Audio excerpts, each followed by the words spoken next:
This is Ben May, and I want to thank you for joining us as we continue to seek the old paths. I hope that you have your study guide and that you've been just following along with us. If you do have your study guide, you might want to be turning to page 174. Page 174. It's hard to believe how quickly this series is getting by, isn't it? This particular part of our study is called You Shall Be My People. And it's the study of the children of Israel from their enslavement in Egypt all the way to the land of Canaan. And we're fast approaching.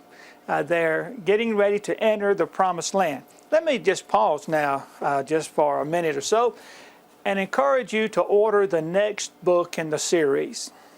All you have to do is just pick up the phone and call that phone number, or use the email address and request the free study guide in the days of the judges. Now this goes from the conquest of the land and the period of the judges. Very interesting time in the history of Israel. And what you know is, if you've been with us, is that we try to point out places in the New Testament that studying the Old Testament helps us to better understand.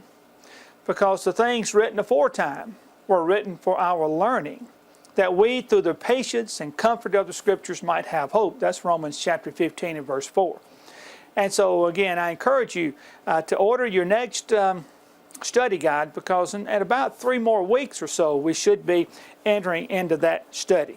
Now, let's just very briefly review a little bit of what we talked about last time. Here is a map that shows really them leaving from the land of Egypt, and you see the red line that goes down to Mount Sinai. And then we have observed that they stayed in Mount Sinai for almost a year, and now they have left and they have made their way up to the plains of Moab. Now there are several things that happen along the way, and because of time constraints, we have not nearly talked about all of them, but we talked about how that at the very onset, 3 days into their journey from Mount Sinai, they were complaining, and God sent fire around the edges of the camp. And then in no time after that, they were complaining because they were tired of eating just the manna, and they wanted meat to eat, and God gave them quail. And then shortly, sometime after that, Aaron and Miriam were complaining that Moses had married an Ethiopian woman and that he had taken too much authority upon himself, and Miriam was struck with leprosy for a period of time.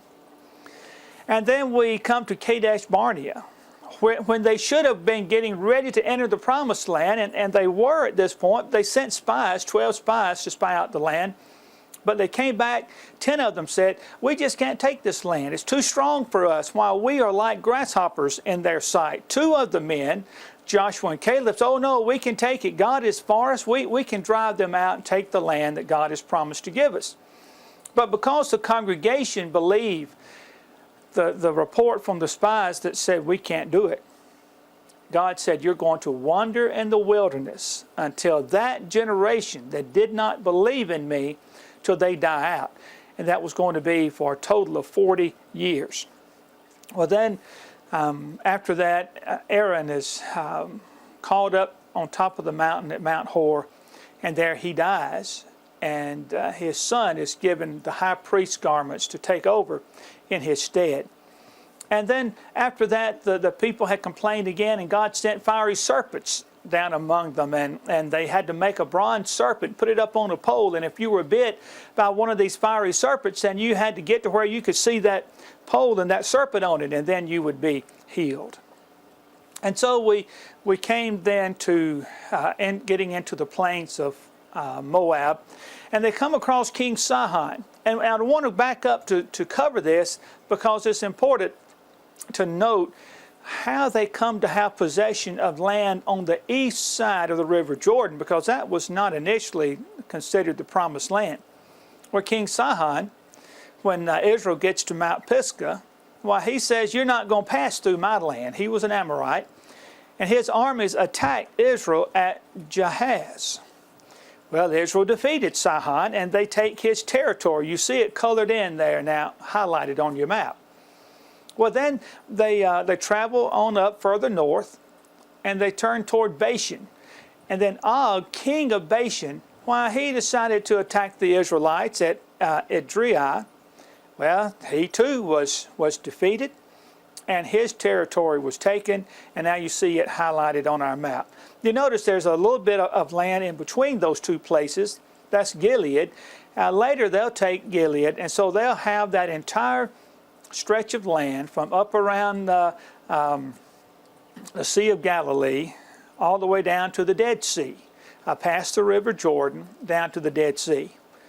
And so that's going to be an important part of the story now as we proceed. Now, last time I asked you to think about this and maybe do a little research. And I was asking, what was unusual about King Og? He was the king of Bashan. Did you find that? Well, we find it in Deuteronomy chapter 3 and verse 11.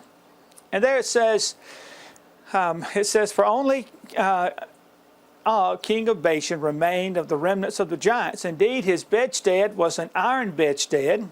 Is it not in Reba, the people of Ammon? 9 cubits is its length, and 4 cubits its width, according to the standard cubit. Now, to translate that into feet, he had a bed that was 13 feet long and about 6 feet wide, indicating he was a giant.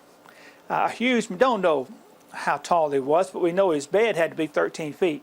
And 6 feet wide to accommodate him, where normally our beds might be 6 feet in length, not width. And so he was a big man, and yet he was defeated because God was on their side. And so at this point, Israel, they've conquered 2 Amorite kings, Sihon and Og, destroyed their people, took their territory, and they are now camped in the plains of Moab, east of the Jordan, across from Jericho. Now that name Jericho needs to be familiar to us, because that's going to be the first city that they take when they cross the river Jordan and enter into the promised land. So here they are now. They are camped, and they're just poised there, ready to go. And so from Numbers chapter 22 to about chapter 36 is the account on the plains of Moab. Now there'll be more that happens there, but that'll be what we'll cover this time. Now, it might seem like we're changing gears a little bit, but I want to go to 2 Peter. 2 Peter chapter 2 and verse 15. Now we're getting back to our New Testament. Think about this passage. Peter said, they have forsaken the right way and gone astray, following the way of Balaam, the son of Beor, who loved the wages of unrighteousness, but he was rebuked for his iniquity. A dumb donkey, speaking with a man's voice, restrained the madness of the prophet. That's another little teaser we left you with last time, to say that in this next lesson we'll see an animal, a donkey, speak to a man, speak as a man to his owner. And here we find Peter talking about people who have followed the way of Balaam. Balaam is a character that we will see in our study now back here in Numbers. Another mention of this is in Revelation chapter 2 and verse 14. The Lord speaking, he says, but I have a few things against you. Now he's talking now to the church at Pergamos. He said, because you have there those who hold the doctrine of Balaam, who taught Balak to put a stumbling block before the children of Israel, to eat things sacrificed to idols, and to commit sexual immorality. And so when we better understand who Balaam was, who Balak was, even the story about the donkey, that when we come across these passages in the New Testament, they make more sense to us. Now let's hurriedly now get into our text. There was Balak. He was the king of Moab. Well, he sees this great multitude of people, Israel, coming. He sees that they have destroyed the Amorites, and he's afraid of them. So he sends for a man named Balaam. Balaam was the son of Beor. He was a soothsayer. And the king asked Balaam to put a curse on Israel. Evidently, he had the reputation that whoever he cursed was cursed, and whoever he blessed was blessed. And so here's Balaam now. He's given this proposition. And it would be very financially rewarding if Balaam would do what the king is asking him to do. But Balaam says that he'll have to go ask God. And whatever God says, that's what he'll do. And that's the right attitude, isn't it? And so in Numbers chapter 22 and verse 12, And God said to Balaam, you shall not go with them. Keep that phrase in mind. God said, you shall not go with them. You shall not curse the people, for they are blessed. So Balaam rose in the morning and said to the princes of Balak, go back to your land, for the Lord has refused to give me permission to go with you. Well, Balak, the king, was not taking no for an answer, so he sends to Balaam the second time, and at this time he sent a little more money with him. He sent people of greater notoriety and princes of greater honor. And oh, Balaam, if you'll just do this, you'll be promoted to a great honor. And notice what Balaam says in Numbers chapter 22 and verse 18. He said, though Balak were to give me his house full of silver and gold, I could not go beyond the word of the Lord my God to do less or more. Now again, that's the right response, isn't it? Well, where Balaam erred is that he went back to God again. God had already told him an answer. You shall not go. You shall not curse this people. But he says, let me go back and see if God might have something more to say. And so in Numbers chapter 22 and verse 20, God came to Balaam at night and said to him, if the men come to call you, rise and go with them, but only the word which I speak to you, that you shall do. So Balaam rose in the morning, saddled his donkey, and went with the princes of Moab. Well, it seems everything's all right, doesn't it? Well, God becomes angry with Balaam because he went. And it's like, well, and this is a little hard. You have to think about it a little bit. Well, God told him to go. But first God said, don't you go, and don't you curse this people because they are blessed. But Balaam wanted to go. And so God sends an angel to be an adversary to him. And 3 times this angel gets in front of Balaam, who's riding on his donkey. And the donkey could see the angel, but Balaam couldn't see it. And the donkey would turn aside, and Balaam would hit his donkey to make him go in the right direction. And finally, the angel positioned himself where there was no going around him. And so the donkey just decided he just better lay down. And so down he went. And there's Balaam striking his donkey. And God gave the donkey the ability to speak, and she spoke to Balaam. Now just think about this scene. Here's your donkey. You've had the donkey probably all of its life. It has just finally just went down under its burden, and you're hitting it with a stick, trying to make it go, and then it starts talking to you. And the donkey says, in Numbers 22 and verse 28, he said, what have I done to you, that you have struck me these 3 times? And then Balaam says to the donkey, this is to me, it's just an incredible scene. Balaam is talking to his donkey because his donkey talked to him. Balaam said to the donkey, because you have abused me. I wish there were a sword in my hand, for now I would kill you. And so the donkey said to Balaam, am I not your donkey on which you have ridden ever since I became yours to this day? Was I ever disposed to do this to you? And he said, no. And then the Lord opened Balaam's eyes, and he saw the angel standing in the way with his sword drawn ready in his hand. And Balaam bowed, and the angel spoke, telling him that this donkey saved his life. Well, Balaam says, I'll go back home now. I'll just go back home. But the angel says, no, you go ahead and go, but you only speak what God tells you to speak. And so Balak meets him, and he takes Balaam to 3 different locations over the camp of Israel. And every time Balak asks Balaam to curse the people, he goes to God, and God tells him what to say, and every time it's a blessing upon the people. Well, the 4th prophecy that Balaam uttered even foretold what would happen much later, as far as Balak and the Moabites' utter destruction. Balak left angry, and Balaam left with no reward, and it seems like, well, that's the end of that story.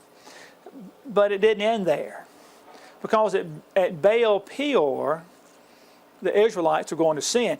See, while they traveled in Moab, the Midianite and the Moabites worked together to seduce them into idolatry.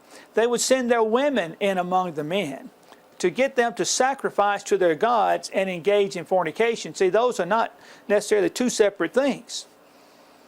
the fornication was tied directly to the worship of the idols, and they had temple prostitutes. And so you can see the strong allurement of that kind of pagan religion to satisfy the lust of the flesh and all the reveling and all that goes with it. And so that's what was happening.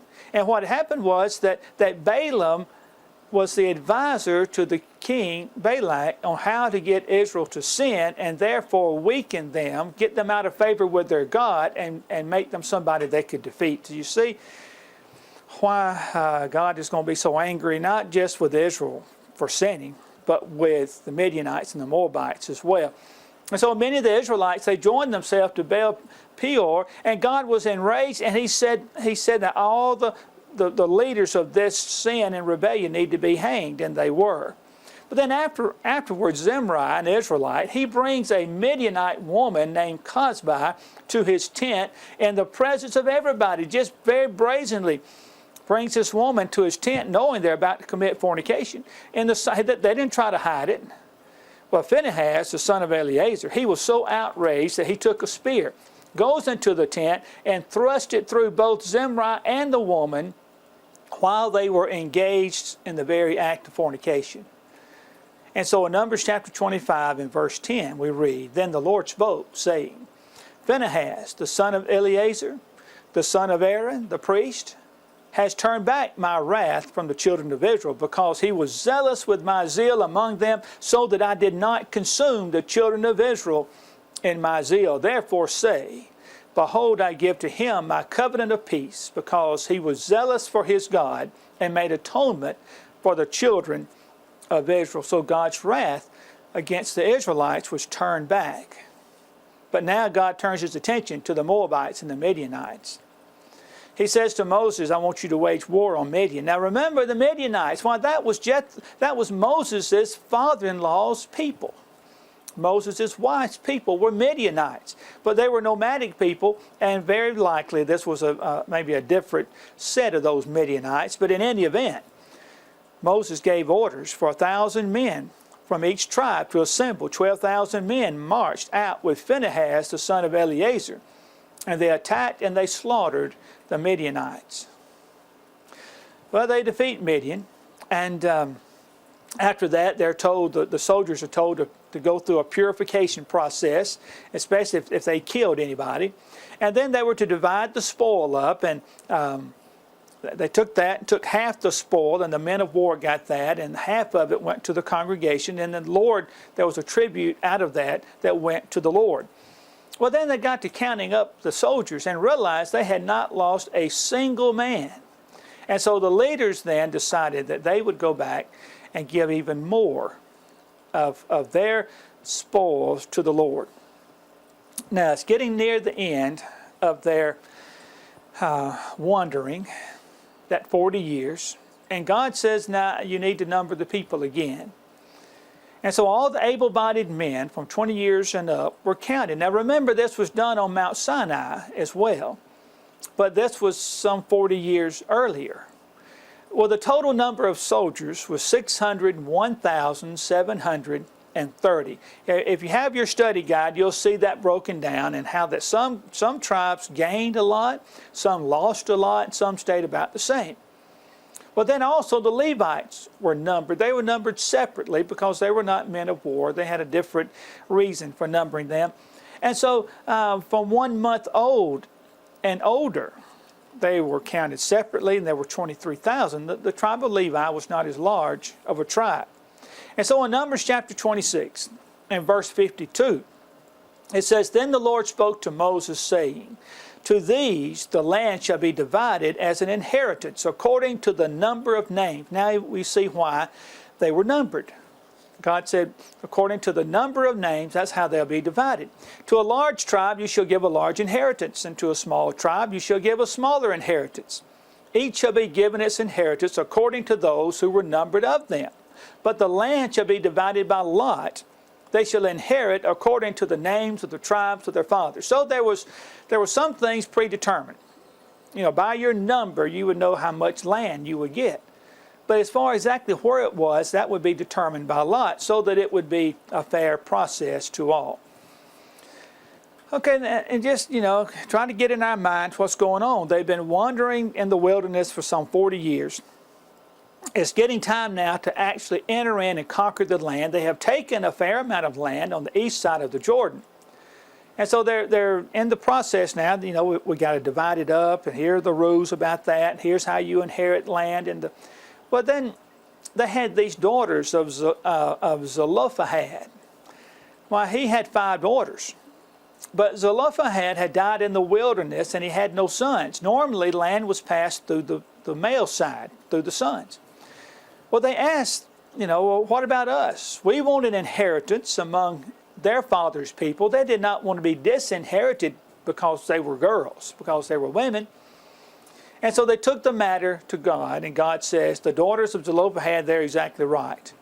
They need to receive an inheritance just like the others are going to. Well, then they got to thinking about that, and the family heads of Manasseh, soon they come to Moses, and they're worried. Now, let's just say now, and these Zelophehad's daughters were of the tribe of Manasseh. Let's just say now these girls get married, and they marry someone outside of the tribe of Manasseh on the year of Jubilee, while their land would go back to the original owners, but it would go back through their husbands.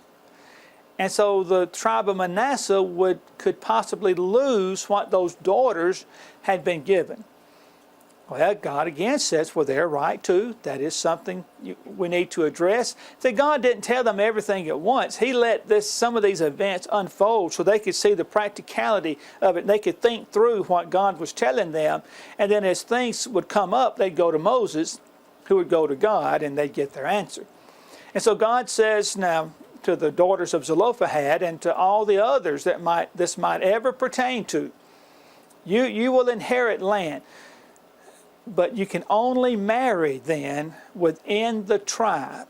And so they might marry some distant cousin, but it had to be within the tribe of your father. And that would ensure that the land would stay.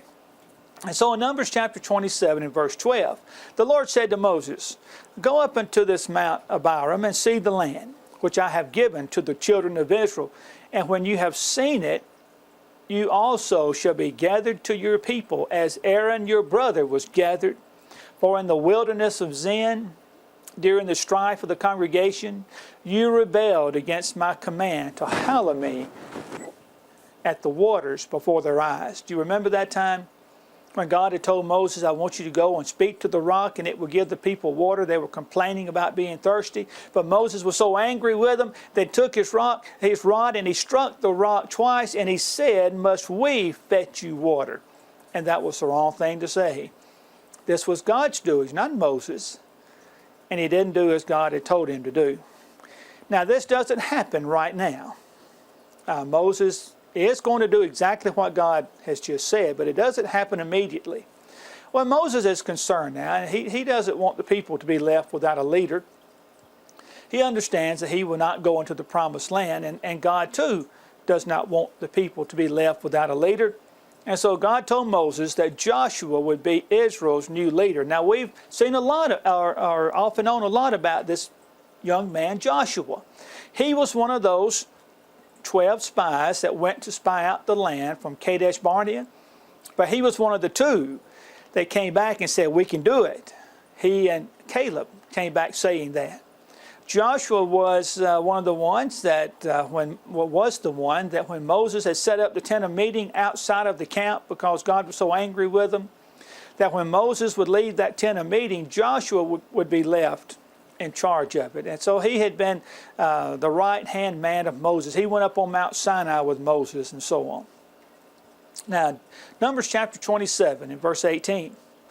The Lord said to Moses, take Joshua the son of Nun with you, a man in whom is the Spirit, and lay your hand on him. Set him before Eleazar the priest and before all the congregation, and inaugurate him in their sight, and you shall give some of your authority to him, that all the congregation of the children of Israel may be obedient. So you see, this is a very public ceremony.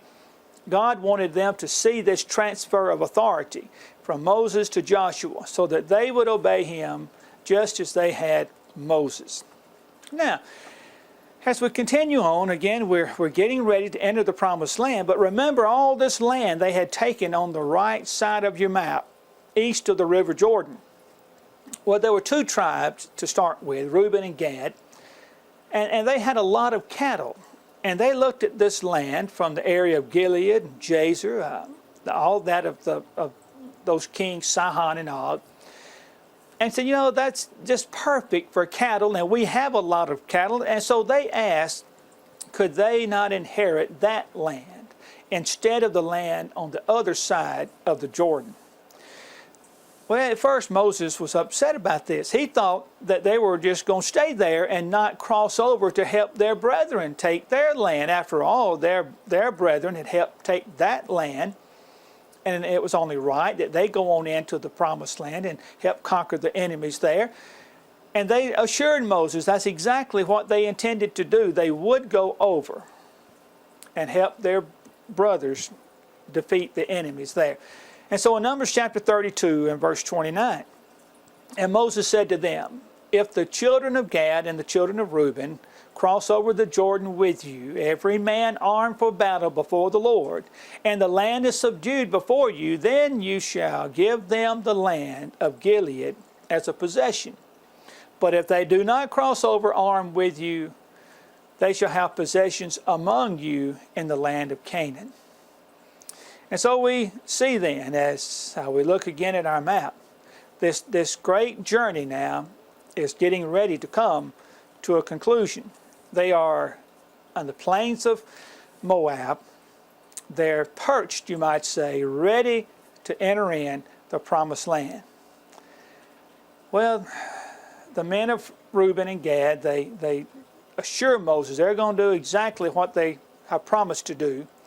And so Moses gives Reuben the land to the south, Gad the land in the middle, and then Manasseh comes into the picture. Evidently they had joined in this request, and half of the tribe of Manasseh is given the northern part of this land on the east side of the Jordan. Again, these were the territories once occupied by Sihon and Og. And then the Bible goes back into some detail now about the borders of the promised land. We won't go into detail about this. You notice in your study guide and in your Bible what those are. But remember in general that the south end of the Dead Sea toward the desert was their southern border. And the western border was a very natural one. That was the Great Sea, the Mediterranean Sea. And so on the northern side would be Mount Hor, east to Lebanon, and so on. Here's a map of the way the land is going to be divided. Now we haven't gotten to this record yet, but you see on our map here how that we've got on the right side now, we've got those various ones who inherited from Gad and Reuben and half of the tribe of Manasseh, and then on the left side, all the rest of them are going to inherit their land, the land of Canaan. And so they go about dividing the land. God says choose a leader, a prince from each of the tribes. And then they did something else that had needed to be done. While these Levites, God wanted them to be positioned throughout the land, and so they were given cities as their own possession. They were not given land per se, but they were given cities. Now 6 of those cities had to be what was called cities of refuge, and that was for the person who killed someone innocently, by accident, to flee to, and so he wouldn't be killed by the avenging part of the family. And so those cities of refuge were given and allotted. There were 3 on each side of the river Jordan, sort of spread out between the land. And so we see now that they've accomplished a lot, and God has accomplished a lot through them. Be with us next time as we continue our journey now with the children of Israel. Again, order that next study guide so you'll be ready to go right into the next series with us in just about 2 or 3 weeks from now. Thank you for being with us. Continue always to seek the old paths.